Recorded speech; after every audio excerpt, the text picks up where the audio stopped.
तैलीम जो दावा है त सभिनी मुझे सिंध जे ॿारनि खे तैलीम मिलियल है। अच्छा टीचर दे दो, बच्चे को दरख्त से उठा के कल जो है किसी दारुल हुकूमत में बिठा देगा। सरदार अली शाह साहब ही मुबारक दस्ती जो गोठ है, तैलीम उन्हनि खे कोन भी मिले। 4 महीने का उस्ताद कोने को ही तव्हां खां को तख्त कोन था घुरनि, ही को तव्हां खां ताजमहल कोन था घुरनि, ही तव्हां खां को तैलीम जे जेको सेक्रेटरी आहे उनजी बदली कोन था घुरनि, ही तव्हां खां ज़िले बदीन जा जेके अख्तियारियूं आहिनि तैलीम जूं उन्हनि जे मुअतली आर्डर कोन था घुरनि, ही सिर्फ़ तव्हां खां हिकिड़ो उस्ताद था घुरनि त ख़ुदा असांजे मुस्तक़बिल जो ख़्यालु रखियो वञे। हेॾियूं वॾियूं बिल्डिंगूं ठहनि पियूं, हेॾियूं वॾियूं करोड़नि जूं इमारतूं ठहनि पियूं, इहे इमारतूं बेमानाऊं आहिनि जेसिताईं हिन स्कूल में उस्ताद न ॾिनो वेंदो। क़ौम जो मुस्तक़बिल हाणे तालीम बिना कुछ भी कोन्हे। छा सिंध इल्म खां महरूम रहंदी? न, असांखे साइंसदान, आलिम, फाज़िल ऐं अकाबर घुर्जनि। कुछ करणो ही पवंदो, कुछ करणो ही पवंदो, कुछ करणो ही पवंदो। लातादत शागिर्द आहिनि, उहे शागिर्दानियूं आहिनि, अॼु बि सुबुह जो स्कूल में अचनि था पर उस्ताद को बि कोन्हे, हिननि खे को बि पढ़ाइण वारो कोन्हे। लेकिन उस्ताद न हुअण जे करे अॼु ही जेके असांजूं नियाणियूं आहिनि, सच पुछो त असांजूं नियाणियूं अॼु बि स्कूल ते त अचनि थियूं लेकिन उस्ताद कोन्हे जंहिंजो अफ़सोस जो मक़ाम आहे। उस्ताद कोने को इस साल का स्कूल बंद पियो आहे। उस्ताद आहिनि कोन को, असांजो साल ईअं बर्बाद थी वियो आहे। इम्तिहान कचा थिया हुआ, हाणे नथा थियनि, ना इम्तिहान थियंदा ना टीचर अचंदा। असांखे टीचर खपनि। स्कूल में मास्टर आई नहीं कोन, किताब खणी अचूं था वरी वापस किताब खणी वञूं था। 4 महीननि खां वठी असां वटि मास्टर कोन्हे, जेको आहे ॿार रुली रहिया आहिनि ऐं हीअ एॾियूं वॾियूं बिल्डिंगूं ठहनि पियूं, इहे असांजे कहिड़े कम जूं? असां मुतालबो असां मास्टर मिलनि।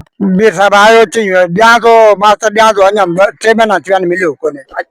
मीर कहिड़ो आहे? मीर सिंह गुलाम जी खान एम एन आहे।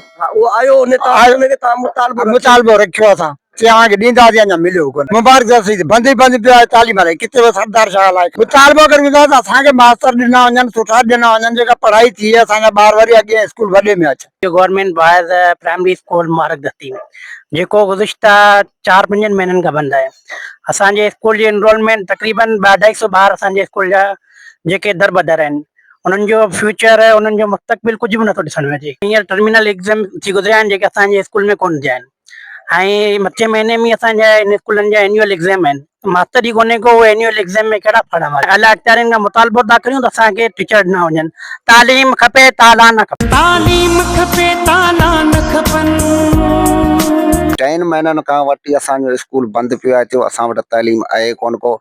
उन हूंदे बि असां बाला ऑफिसरनि सुधो काफ़ी कंप्लेंटूं कयूं आहिनि, जे तर जा जेके बि आहिनि मौजूदु सियासी माण्हू उन्हनि सुधो बि असां काफ़ी कंप्लेंटूं कयूं आहिनि, पर असांखे अॼु सुधो को बि उस्ताद कोन मिलियो आहे। करोड़ रुपए जूं जेके बिल्डिंगूं असांखे मिलनि पियूं, असांजे कंहिं कम जूं कोन्हे को। 4 उस्ताद असांखे मिलनि खबर, माने 4 त ठहियो, पर असां वटि हिकिड़ो बि उस्ताद आहे कोन जेको असांजा ॿार तालीम हासिल करे। हिकिड़ा तैलीम जा आशिक़, ॿिया वरी नाले जा आशिक़। अॼु असां नाले जो आशिक़ मौजूद आहे। पोइ साणस पुछूं 4-5 महीना थी विया असां वटि को मास्टर कोन ठहे पई। हाणे हुतां ज़ीरो आहे, अॻियां छा पढ़ी ॿार असांजा छा कंदा? मुतालबो कयो आहे असांखे उस्ताद ॾिना वञनि, जिते 3-4 जी ज़रूरत आहे, 3 त असांखे घटि में घटि ॾिना वञनि, जेके सुठा हुजनि, जेके असांजे ॿारनि जे मुस्तक़बिल खे अॻियां वधाइनि। तालको मातली ज़िले बदीन जो ॻोठ मुबारक दस्ती, जंहिंमें गवर्नमेंट बॉयज़ प्राइमरी स्कूल, जंहिंमें 250 खां वधीक ॿार शागिर्द ऐं शागिर्दानियूं पढ़नि थियूं।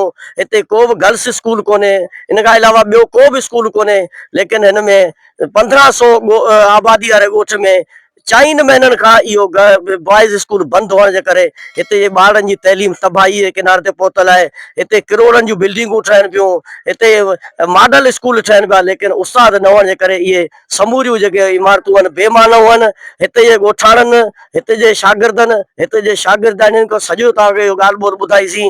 हिननि जो इहो ई मुतालबो आहे त असांखे को हिते ताजमहल न, असांखे को चंद हेठि न लाहे ॾिनो वञे, लेकिन असांखे तैलीम जो मुस्तक़बिल बचाए उस्ताद ॾिना वञनि। 250 शागिर्द आहिनि, उन्हनि जे लाइ 4 उस्तादनि जी ज़रूरत आहे, लेकिन 2 उस्ताद अहिड़ा ॾिना वञनि जेके हिते स्कूल में ॿारनि खे पढ़ाए उन्हनि जो मुस्तक़बिल संवारे सघनि, त जीअं असांजा जेके ॿार आहिनि उहे तैलीम जो जेको निज़ाम आहे उहो अॻिते वधाए सघनि। कैमरा टीम सां गॾु हसन पवर, ॻोठ मुबारक दस्ती, तालको मातली।